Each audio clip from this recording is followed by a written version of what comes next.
Good morning friends, কিটিজ blog চেনেললৈ আপোনালোকক সকলোকে welcome জনাইছোঁ। যিহেতু আজি ৰাতিপুৱা পুৰা হেভি ৰ'দ পৰিছে, এয়া চাওক 32 ডিগ্ৰী চেলচিয়াছ পুৰা হিট দিছে। অলপ আগত গা ধুইছে কিন্তু আকৌ ঘাম ওলাব ধৰিছে, উপায় নাই। ভাবিছোঁ ঘৰতে কাম এটা কৰোঁ বুলি। তো এয়া চাওক, সেইদিনাখন লৈ থোৱা আছিলে সাৰ, এইটো পুৰা ছাতৰ ওপৰলৈকে লৈ যাব লাগিব। আৰু ওপৰত যদি লৈ যাওঁ, যদি কিবা এটাতো নিশ্চয় কিবা এটা কৰা প্লেনিং হ'ব বুলি আৰু গাৰ্ডেনিং কৰিম বুলি ভাবিছোঁ ছাতৰ ওপৰত। এনেই বহুত দিনৰ পৰা খালী হৈ আছে, তো সেইকাৰণে গাৰ্ডেনিং কৰিম বুলি ভাবিলোঁ। আৰু এক্সট্ৰা শুকান বাঁহ আছে, তো এইটো তাতে কিবা কিবি বনাব লাগিব। আৰু তাত গাৰ্ডেনিং কৰিলে মানে আৰু মেইনলি বস্তু এটা লাগিব, গ্ৰীণ হাউচৰ নেট। মামা আহি পালেই হেল্প কৰিবৰ কাৰণে। তো ষ্টাৰ্ট কৰি দিওঁ ন, আপোনালোক দেখাই থাকিম, চাই থাকিব। ওপৰলৈ দাঙি লৈ যাব লাগিবতো বস্তাটো, সেইকাৰণে এটা যোগাৰ বনাই লৈছোঁ। এই বস্তাটো অকণমান ফুটা কৰি দিছোঁ, দুটা বাঁহ মাজত ইয়াত থৈ দিম। তাৰপিছত মামা আৰু মই মজাকৈ দাঙি ওপৰলৈ লৈ যাম ন মামা। 18-19 বস্তামান আছে, ওপৰত লৈ যাওঁতে ফাটিব আৰু একদম। লাহে লাহে কৰিম আৰু পানী খাই খাই কৰিব লাগিব, নহ'লে অৱস্থা বেয়া হৈ যাব। ফাটি গৈছে লাষ্ট 3 বস্তা আছে, 3 বস্তাটো উঠাই লৈ যাম একেলগে আৰু বছৰলৈ হ'ব আৰু লাহে লাহে হ'লেও। তো এনেই এটাৰ কাৰণে আকৌ তলত আখৰ নামতে ভাগৰ লাগি যাব। এনে চাবলৈ ওখ যেন লাগে কিন্তু ডাঙৰতেহে ফাটে।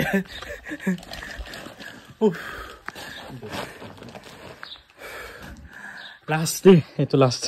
বৰ্তমান এতিয়া সময় হৈছে 12:30। এতিয়া টেম্পাৰেচাৰটো 36 ডিগ্ৰী চেলচিয়াছ হৈ আছে। কি হেভি গৰম পৰিছে এতিয়া বাঁহকেইটা ওপৰলৈ উঠাই দিবলৈ কাৰণে জাষ্ট কিবা কৰি থৈ দিছোঁ, তাকে পাৰিম কি নাই জানো, চাওঁ কি হয়। এই হাড়টো ডাঙৰতে অৱস্থা বেয়া হৈছিলে, বাঁহটো উঠাওঁতে আৰু অৱস্থা বেয়া হৈছে। এতিয়া আকৌ টানি উঠাব লাগিব।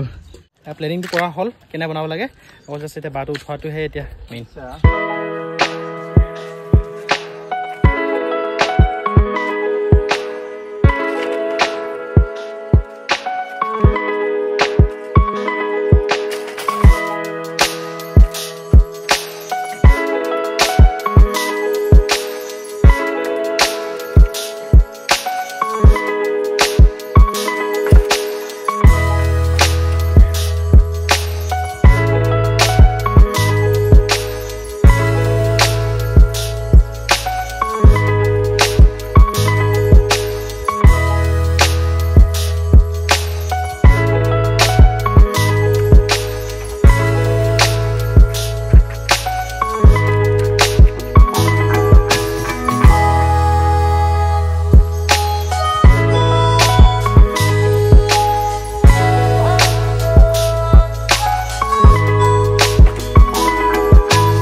এয়া আৰু কষ্ট কাম কৰি আছোঁ অৰ্গেনিক গাৰ্ডেনৰ কাৰণে।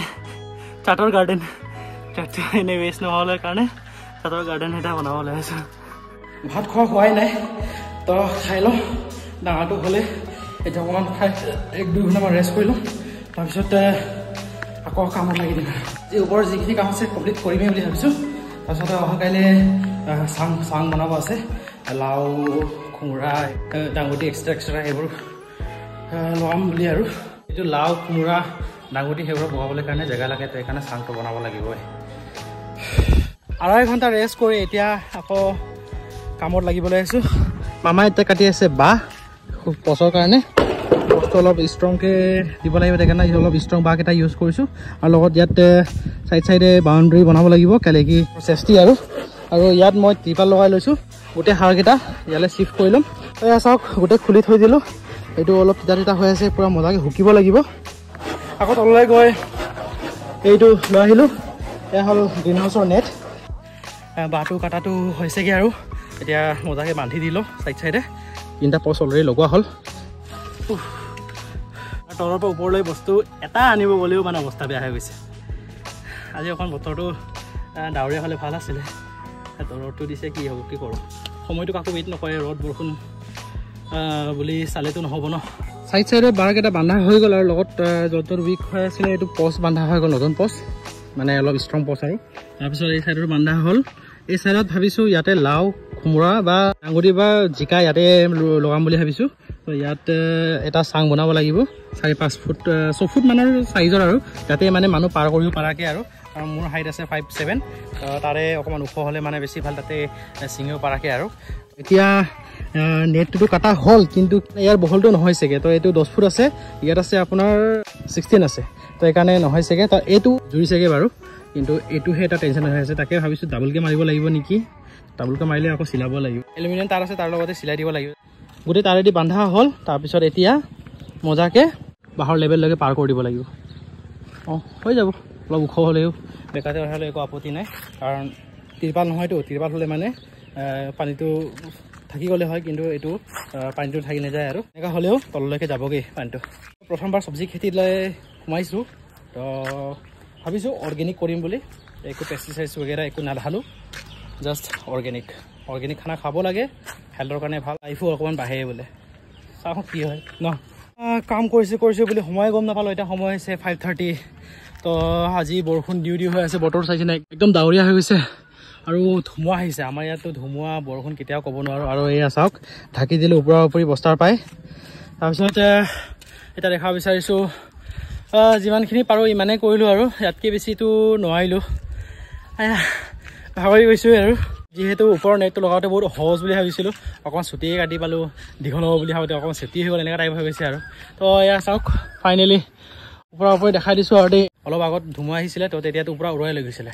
তো অলপ বান্ধাৰ কাৰণেহে বাচি আছিলে আৰু কি 2-3টা জেগাত বান্ধাৰ কাৰণে নহ'লে ক'ৰবালৈ উৰুৱাই দিলে হয় আজি বহুত দিনৰ পাছত এদিনত এটা ভিডিঅ' দিবলৈ কাৰণে সক্ষম হৈছোঁ বুলি ক'বলৈ ভুল নহ'ব আৰু তো ফাইনেলি চাটৰ ওপৰত গাৰ্ডেনিং কৰিবৰ কাৰণে ষ্টাৰ্ট দিলোঁ তো নিজৰ শৰীৰৰ কাৰণে আৰু আজি ভিডিঅ' চাই যদি ভাল পাইছে লাইক এণ্ড ছাবস্ক্ৰাইব কৰি দিব bye bye and take care